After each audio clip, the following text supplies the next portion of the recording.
Putri Kemuning, adaptasi hikayat menjadi sebuah karya cerpen oleh Nova Rianti. Di sebuah kerajaan megah, hiduplah seorang raja yang bijaksana. Ia memiliki 10 putri yang diberi nama berdasarkan warna-warna yang indah. Putri sulung bernama Jambon, disusul oleh Nila, Jingga, Ungu, Hijau, Biru, Kelabu, Merah Merona, Orange, dan si bungsu yang lembut ialah Putri Kuning. Namun, kebahagiaan istana itu tak sempurna. Sang ratu, istri tercinta raja, wafat ketika melahirkan Putri Kuning. Kehilangan itu membekas di hati sang raja. Ia sibuk mengurus kerajaan, sehingga jarang sekali bertemu putri-putrinya. Para putri pun tumbuh di bawah asuhan seorang inang, namun tidak semuanya berkembang menjadi pribadi yang baik. Kesembilan kakak Putri Kuning tumbuh menjadi seorang gadis yang manja, sering bertengkar dan selalu memerintah pelayannya dengan sesuka hati. Berbeda dengan mereka, Putri Kuning lebih suka menyendiri. Ia menghabiskan waktu di taman istana, tempat favorit mendiang ibunya, sembari membersihkan dedaunan dan merawat bunga-bunga yang ada di sana.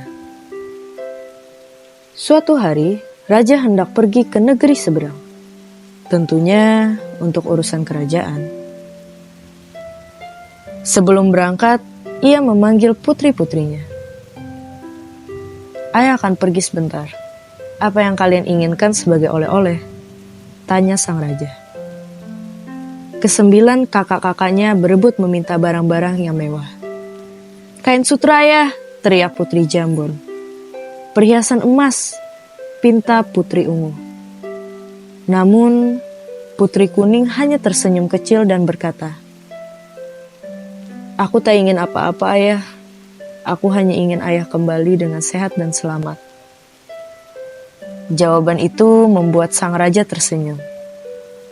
"Kau anak yang sangat baik, Putri Kuning," katanya, sambil membelai lembut kepala putri bungsunya itu. Selama sang raja pergi, kelakuan kakak-kakak Putri Kuning semakin menjadi-jadi. Mereka membuat kekacauan di istana dan memerintah semua pelayan dengan seenaknya.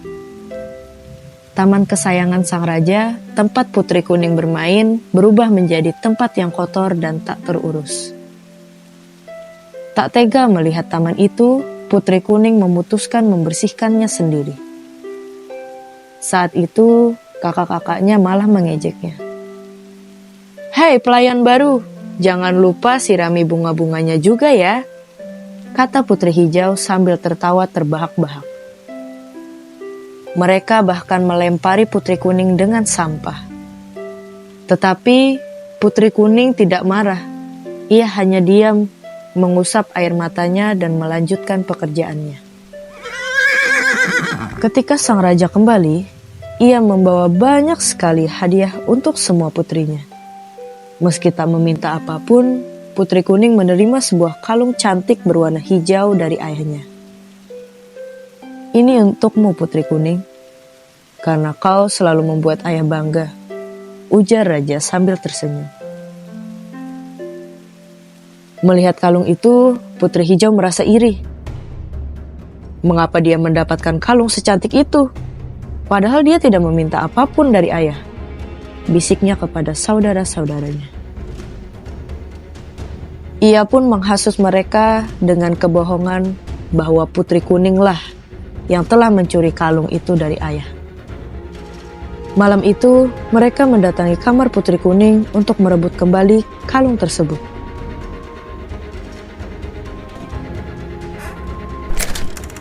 "Dasar kau brengsek, kembalikan kalung itu. Kau mencurinya, bukan?" Aku tidak mencuri apa-apa, Kak. Kalung itu pemberian dari ayah," jawab Putri Kuning sambil memeluk kalung itu dengan erat. Namun, kakak-kakaknya tidak menghiraukan perkataannya. Dalam perebutan malam itu, Putri Kuning terjatuh. Kepalanya terbentur hingga mengeluarkan darah. Kakak-kakaknya tertegun. "Apa yang kita lakukan?" dengan suara yang bergetar. Setelah kejadian itu, hari demi hari berlalu. Sang raja yang masih mencari keberadaan Putri Kuning ke seluruh penjuru istana, namun ia tak pernah menemukan sosok Putri Kuning lagi. Hingga pada suatu hari, di taman tempat Putri Kuning dikuburkan oleh kakak-kakaknya, tumbuhlah sebuah tanaman kecil berwarna kuning cerah. Bunganya memancarkan aroma yang harum dan menenangkan. Raja merasa ada sesuatu yang istimewa dengan tanaman itu. Ia merawatnya dengan penuh kasih sayang, memberinya nama Kemuning sebagai kenangan akan putri bungsunya yang hilang entah kemana. Meski Putri Kuning tak lagi di sisinya, keharuman bunga kemuning seolah-olah mengingatkan bahwa kebaikan dan cinta sejati akan selalu hidup, bahkan setelah semuanya tiada.